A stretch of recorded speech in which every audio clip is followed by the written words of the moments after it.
দেশ বা দেশের বাইরের থেকে যারা যেখান থেকে আমার এই বিনোদনটি দেখতেছেন তাদের সবাইকে জানাই অনেক অনেক প্রীতি ও শুভেচ্ছা। আশা করি সকলে ভালো আছেন এবং সুস্থ আছেন।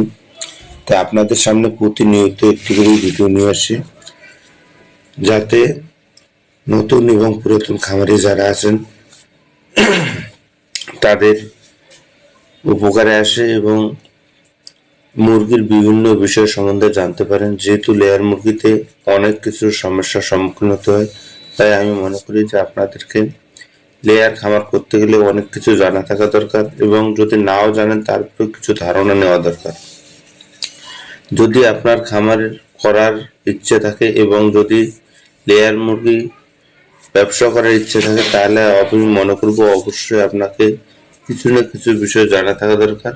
যে বিষয়গুলো জানা থাকলে আপনি দেখা যাচ্ছে যে লেয়ার মুরগির খামার করতে পারবেন এবং লেয়ার মুরগির ভালো মন্দ বুঝতে পারবেন। তাই এইরকম নিত্য নতুন ভিডিও পেতে চ্যানেলটাকে সাবস্ক্রাইব করবেন এবং বেল আইকনটি অল করে সাথেই থাকবেন। তাই আজকে যে বিষয়টি নিয়ে কথা বলবো সেটা হচ্ছে খামারে ঠান্ডা বা ডায়রিয়া হলে কি করবেন। অনেক সময় সামান্য অবহেলার বড় ক্ষতি হয়ে যায়। আজকের ভিডিওতে পুলেট ও লেয়ার মুরগির ঠান্ডা, সর্দি, ডায়রিয়া হলে করণীয় প্রাথমিক চিকিৎসা, প্রতিরোধের উপায় বিস্তারিত আলোচনা করব। লক্ষণ কিভাবে বুঝবেন, কোন ভিটামিন ও ইলেকট্রোলাইট দেবেন, কখন অ্যান্টিবায়োটিক দরকার, খাবার ম্যানেজমেন্ট টিপস, দ্রুত সুস্থ করার কার্যকর উপায়। এই যে 5টা গুরুত্বপূর্ণ বিষয়, এই বিষয়গুলো দেখা যাচ্ছে যে আপনাদের জানা থাকা দরকার। না থাকলে আপনি লাভবান হতে পারবেন না এবং খামার যে কোনো মুহূর্তে আপনার দুর্ঘটনা ঘটে যেতে পারে। লক্ষণ কিভাবে বুঝবেন, যেহেতু এগুলো পাখি, দেখা যাচ্ছে যে এরা কথা বলতে পারে না, আমরা যারা আছি তারা সবাই দেখা যাচ্ছে যে এর লক্ষণ চালচলনের উপর এবং মুখমণ্ডলের উপর নির্ভর করে আমাদেরকে চিকিৎসার তৈরি করতে হয় বা চিকিৎসা দিতে হয়। তাই বলবো এই বিষয়গুলো জানা থাকা দরকার। কোন ভিটামিন ও ইলেকট্রোলাইট দেবেন, কখন দেবেন।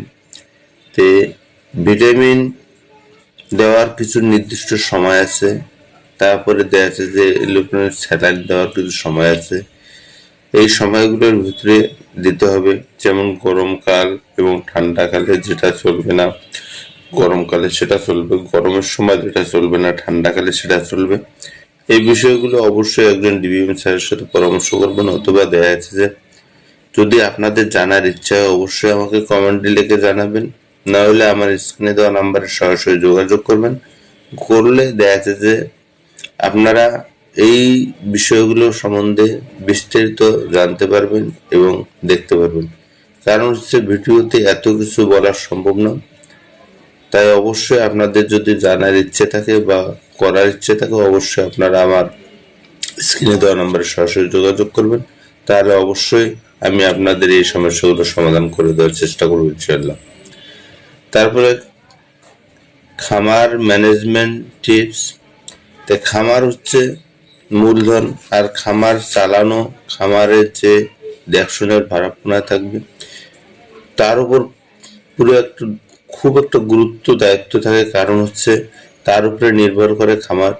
কারণ হচ্ছে সে যদি সঠিকভাবে খাদ্য পানি সময় মতো ঠিক মতো না দেয় এবং সঠিকভাবে খামার দেখশন না করে, তাহলে দেখা যায় যে খামারের লস হওয়ার সম্ভাবনা বেড়ে যায়। তাই বলবো অবশ্যই